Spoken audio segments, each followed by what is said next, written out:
You're in the temple of the rants, where I rant about whatever my $15 a month plus patrons want me to rant about. You can get one of these by becoming one of those. This one is for Zeta K, K-E, who says, rant about AMVs and the lack of good quality AMVs out nowadays. I think that YouTube killed the AMV, ironically, because when I was younger, like circa 2003 and 4, I watched a lot of AMVs. A lot of them were not necessarily exceptional.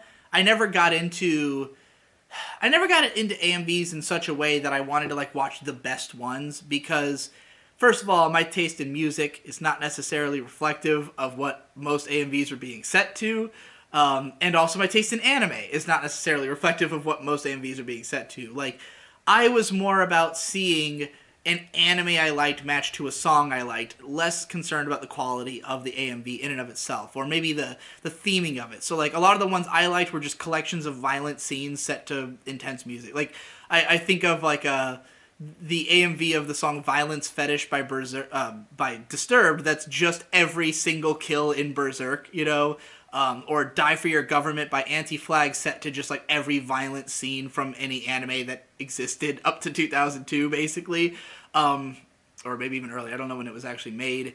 But then I also love stuff like the Bohemian Rhapsody AMV of Neon Genesis Evangelion, where they used a live version of Bohemian Rhapsody, and it's pretty much just very literally like each lyric reflected in an image from the show that matches that lyric, but like it's just the feel of Ava and the feel of that song are so, they work so well together, and that it's such a dense video that they put like feels like every fucking image in the show is in that AMV, and I watched it so many times that like a lot of my memory of Ava is just like what scenes are in there, you know?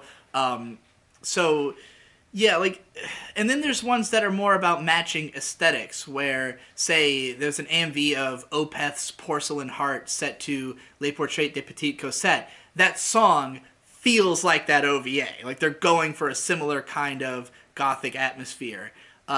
So, yeah, I just feel like I tend to like those types of AMVs more than, say, the ones that are more about, like, editing or more about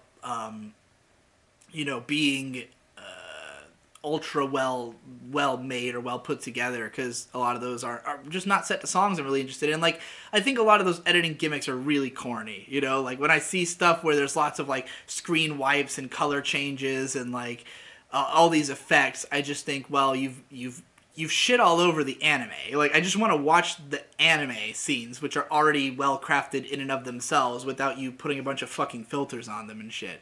So, but when I was younger, the way you would find those AMVs is some of them were on, streaming sites, maybe on YouTube in the early days.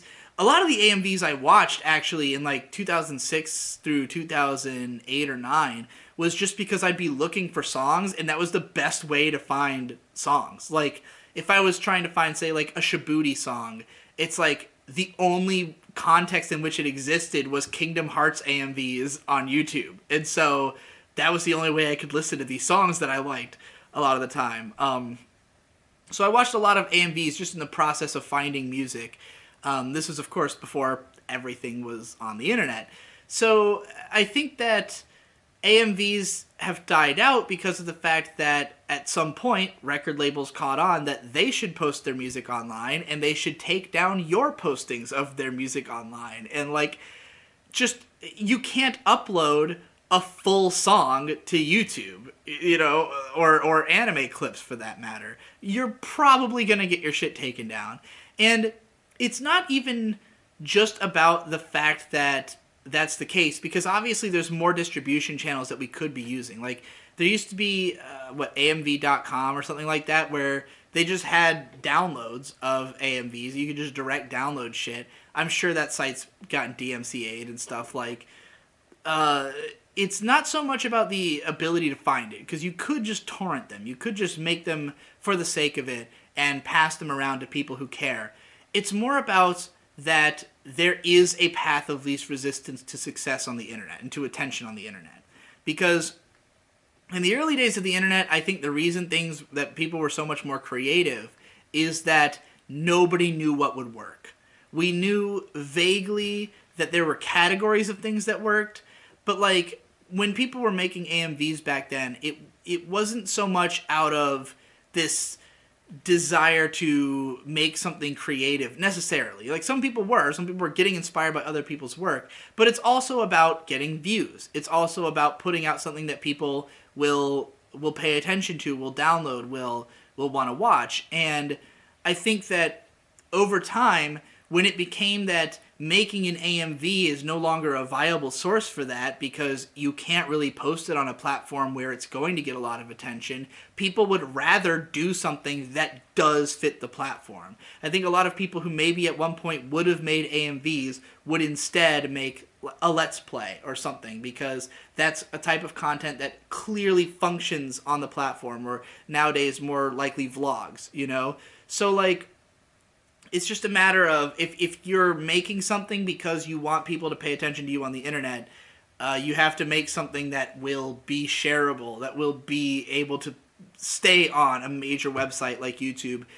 And AMVs don't have great odds of that. And I also think there's an element of them being played out. People make fun of AMVs. They've been like, you know, they've been it's almost burning the candle from two ends, because on the one hand you got the people who make fun of it and who have delegitimized it as a thing to do, and then there's also the actual community that's into it who are just fucking pretentious about it, who have all these like rules in place, because like when AMVs started being a competitive thing where like most conventions will have some kind of AMV competition, people are very strident about like following the rules of those competitions and then implying that as like the objective logic of what makes a good AMV. You know, I think of when my buddy Endless Jess made an AMV of Asuka set to the song "Clean You're a Clean Machine," and he had converted all of it to 16:9 just because it would look better on YouTube as opposed to 4:3, which goes against the rules of some, like, I don't know, some convention rules or whatever.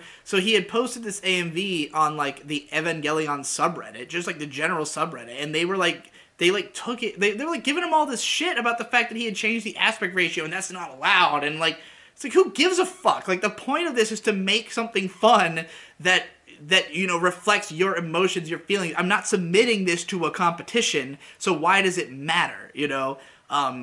So, like, that pretentiousness, I think, also drives people away from wanting to become a part of that community, you know? That everybody's trying to one-up each other and make it very judgmental about each other's work. So, you know, I think AMVs would still be alive if it was just a fun thing that people could do and post online and other people could appreciate it. But I think we've just gotten too far away from that for them to continue to work.